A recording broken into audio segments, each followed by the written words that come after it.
All right, we've had a supposed third assassination attempt in Coachella, California. However, there's a lot of interesting things coming up that make it look like maybe the deep state has been going after this supposed assassin. To help me go through this, I have Clint Russell. Clint, thank you so much for joining me. Pleasure, Stephen. Yeah, it's a bizarre story, man. I'm familiar with Mindy Robinson. You ever heard of her? I learned about her last night. Okay, yeah. The reason I know her is because she's done some great documentaries, like the on the Vegas shooting and a bunch of areas that we're probably not allowed to talk about on here. But yeah, she does great work, and so I'm looking into this story as you were and everybody else was, and I'm like, what the heck happened here? And at first, it's like it screams government asset because they're saying this guy's a sovereign citizen, that he's got fake license plate, he's got multiple passports in different names, and he's stopped with scare quotes, illegal firearms in his vehicle before he even enters. But he's also got fake VIP passes to get in the back to potentially be close to Trump, so could be actionable, right? And she responds, not to me, but I see a tweet from her shortly after what I had posted, and she says, like, there's no way. I know this guy personally. He has worked, he's a patriot. He has worked with me on other documentaries I've done, and I'm not buying it. This is a setup of some variety, and I'm going to be putting together the case to defend this guy and blah, blah, blah. So we haven't seen what she has to say, but the reason I bring all that up is, like, my initial assessment was, oh, this is probably legit. Obviously, Trump is being hunted. But, her take on it is, no, this seems to be something entirely different. So I'm reserving judgment. Yeah. We're actually working to get her on the show right now, as well as Vem Miller on the show. I want to give them an opportunity because the things that stood out to me that were strange are this supposed assassination attempt is withheld for almost 20 hours. It's not, released to the media or to the press. So that was very strange. Then I start reading that this sheriff is up for re-election. It's not going well. But then it's not going well because he's been coming out and exposing Joe Biden and Kamala Harris's open border, all of the problem with illegal immigrants.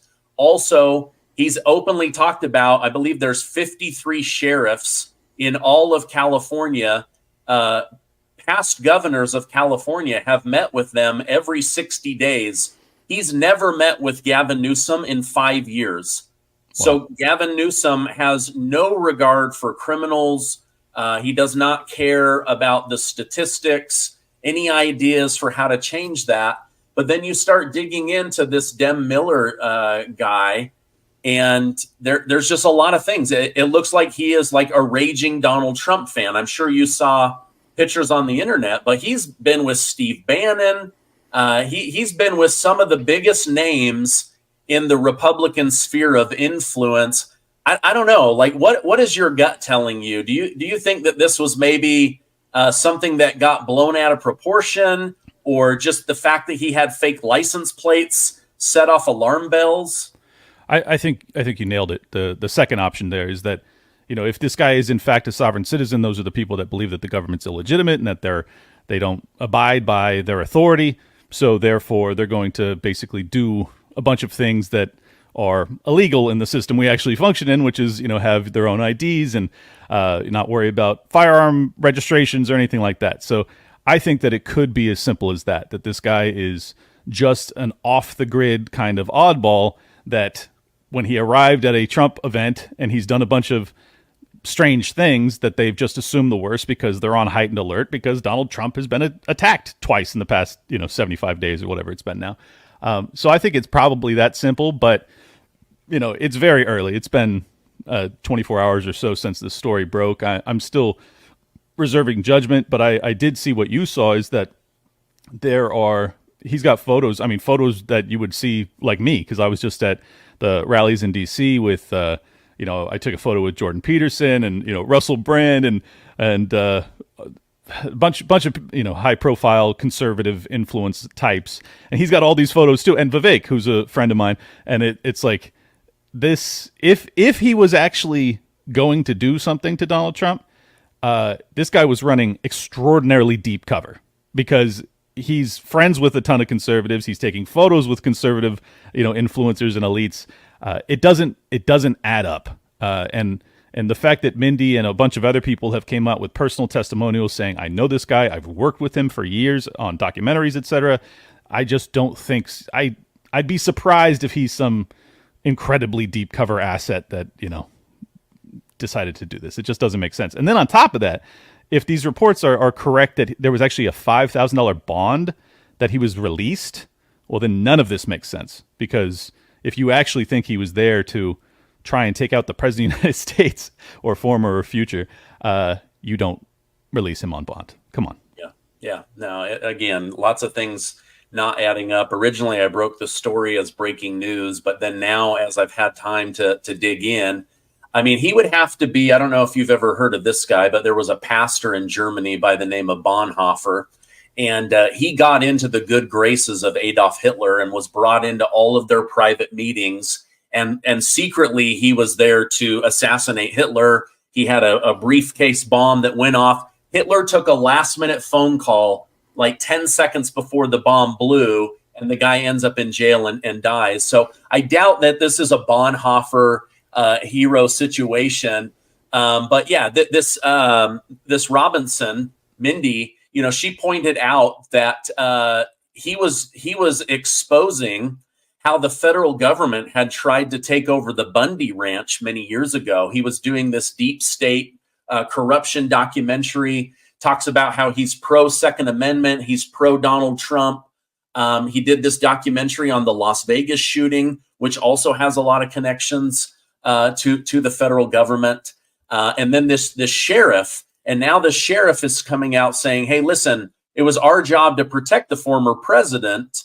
So again, I don't want to beat a dead horse on this topic, but again, there's just something going on with this Vem Miller that doesn't smell right. I agree with every word of that. That's why I think it's just best to reserve judgment. Now, on the other hand, Ryan Ruth and Crooks, very odd stories, and I think very legitimate stories to a certain extent, depending on the angle that you're coming at this from. But I think genuine attacks that were, intended and in fact perpetrated against Donald Trump. This one, I'm not at all sold yet. So I think that's probably that's my knee-jerk reaction. I'm open to having my mind changed, but as of now, that's how I'm reading it. Okay. What are your thoughts on former President Barack Obama openly chastising black men, telling them that they need to get their act together, that they're coming across as sexist for not appreciating Kamala Harris, the fact that she would be a female president of the United States? I mean, it has nothing to do with the fact that the government for decades has tried to break up the black family, jail black men, put black men out of work, marry the women to the government, get them to have babies, get connected to the welfare program. I'm seeing so much blowback and just backfiring on Twitter of black men coming out saying, "Are you kidding me? Quit pretending you're my dad." What are your thoughts on that? Yeah, I actually did an entire episode of Liberty Lockdown that came out today on this very topic, and I think it's probably the most meaningful political shift that we're experiencing that isn't getting enough coverage. That black men, which by the way, black people turned out 95% to vote for Barack Obama in 2008. 80% are polling to turn out for Kamala. That's a 15% drop. That's about 1 million black people potentially that will be voting for Donald Trump that voted for Barack Obama. That is enormous. And I think that the Democrats can't ignore it, and they are in absolute panic mode. And that's why they brought out, their political Jesus and Barack Obama. He attempted it, and the black community is saying, hell no. They are simply not having it. I don't blame them. They are looking at the enormous amount of aid that goes to Ukraine, or it goes to Israel, or goes to whatever foreign country. They're looking at the enormous aid that goes to the immigrants, and they're looking at their own circumstances, and they're saying, what are y'all doing for me? And the answer is not a whole lot. So I think that Barack's attempt to put them back on the plantation ain't working out so hot, and I don't blame him. I took it as an insult to me too as a man, that I'm not voting for Kamala because I'm a man. No, I'm not voting for her because she doesn't represent my values in any way. That's the truth. Yeah. I'm not voting for her because I don't want World War III. I'm not voting for her because I don't want my taxes to go up. I'm not voting for her because I don't want her negotiating with Vladimir Putin or Kim Jong Un or the Ayatollah of Iran or Benjamin Netanyahu or Xi Jinping. She is going to be a disaster. She has zero foreign policy experience. She doesn't have the strength or the fortitude to stand up to these global leaders, some of them gangsters, for good or bad.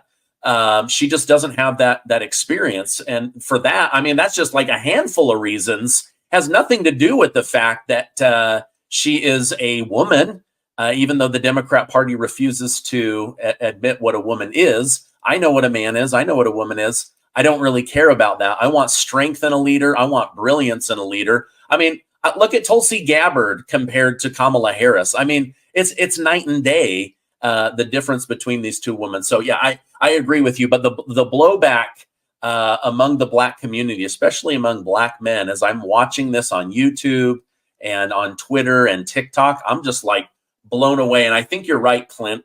I think that this is like a tectonic shift that the media doesn't want to draw attention to because it's bigger than anyone wants to admit.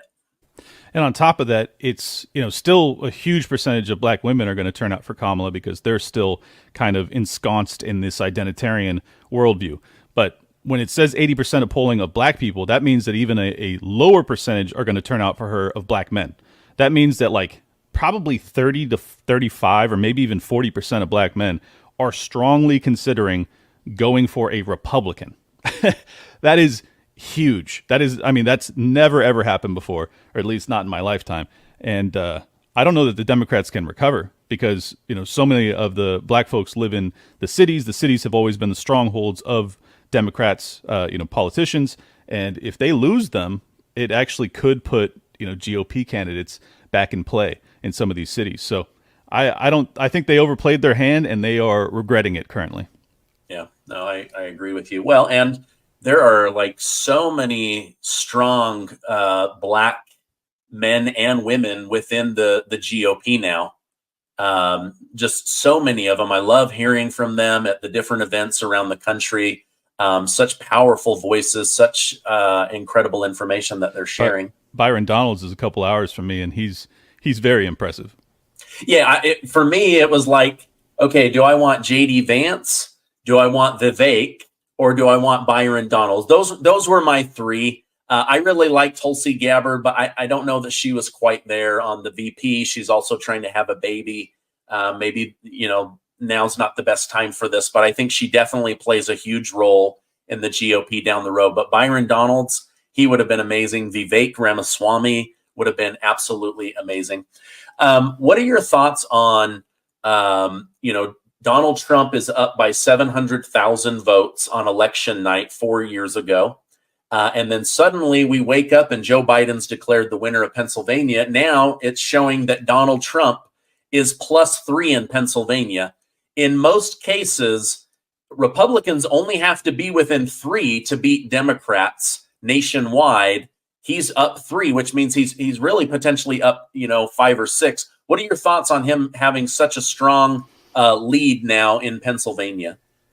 Well, I think, the lead in all the swing states, or maybe not all of them, but majority, is indicative of a potential landslide. Like, I really think that Trump is going to do much better than he did in 16 or 20. And obviously he won in 16. So I think that this is the best polling figures. As people know, people lie to the pollsters because they don't want to admit they're going to vote for Donald Trump. So the fact that he is leading in some of these polls already means that he's leading by a lot in reality. So I think that's actually what we're witnessing, is that people are, at the end of the day, regardless of all of the propaganda, Donald Trump's this fascist terror that's going to, be a dictator on day one and blah, blah, blah, blah, blah. And he's going to get us into World War III. The reality is, you go to the grocery stores, you can't afford things. You can't afford your rent. You can't afford a house. You can't afford basically just your normal living standards from a few years back. And in truth, the rest of the world is on fire under the watchful eye of Joe Biden and Kamala Harris. So this whole preposterous notion that Donald Trump's going to lead to World War III. Well, it looks more and more like this current regime is going to do that. So people just aren't buying it, man. And I think it's healthy. Yeah, no, I think it's really good to see, even though I hated that we've been living under these people for 3.5 years. It's awakened so many Americans that I don't want to say, weren't paying attention, but, they were believing the lies of the government. I don't think most people understand just how deceptive and manipulative and evil the deep state can be. They will do anything to keep war profits going, to poison us. Like they really don't care. All they care about is power and money. Speaking of power and money, I don't know if you saw, but Bill Clinton has been called in also. So you got Barack Obama going after one section of Democrats. You got Bill Clinton going after another. He openly admitted that the border has been really bad under Kamala, but that it could get better. That maybe some of the people that died because of illegal immigrants wouldn't have died if they had done a better job vetting them. Like he's like giving these great talking points for Donald Trump.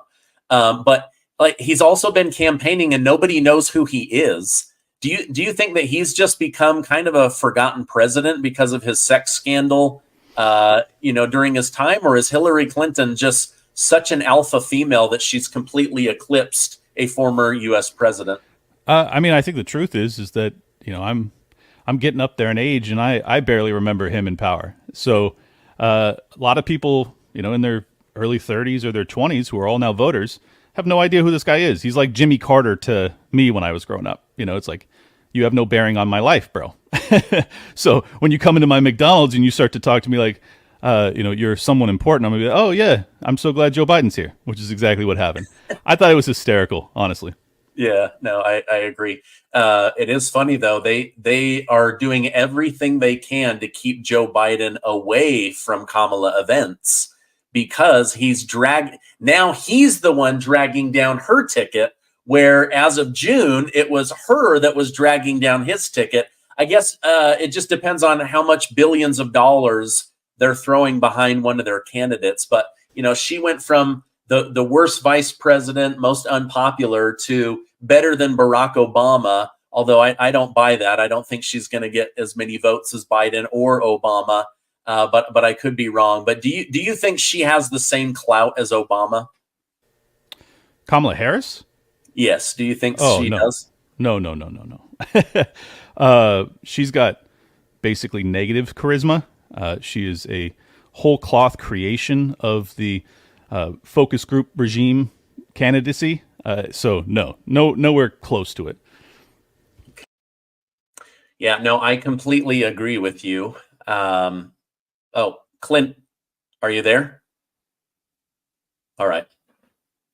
Well, shoot. Okay, maybe he'll pop back in. In the meantime, I wanted to show my audience something. Check this out with Kamala Harris. She wrote a book about crime, and now this book, Smart on Crime, has been proven to have dozens and dozens of plagiarized areas of the book, meaning that she was not very smart on crime, right? Like she writes this book about criminals and how criminals need to be dealt with. And she literally stole huge sections of the book. Unbelievable. So either she didn't write the book herself, or she is a criminal that plagiarized, didn't give proper credit, and stole other people's work in order to, show herself as being more intelligent than she really is. All right, I don't think Clint's going to come back. I wish him well. I'm going to put a link to his direct channel and his Twitter down below. But let me know in the comments. Sometimes this happens, but let me know in the comments, what are your thoughts on Vem Miller? and this third Trump assassination. What are your thoughts on Barack Obama telling black men, get it together, do what you're told as a black person, and quit being sexist against Kamala Harris? And also, has Bill Clinton just completely become useless to the Democrat Party? I'm going to leave those links down below so that you guys can follow Clint. I appreciate him coming on. I hope you have a great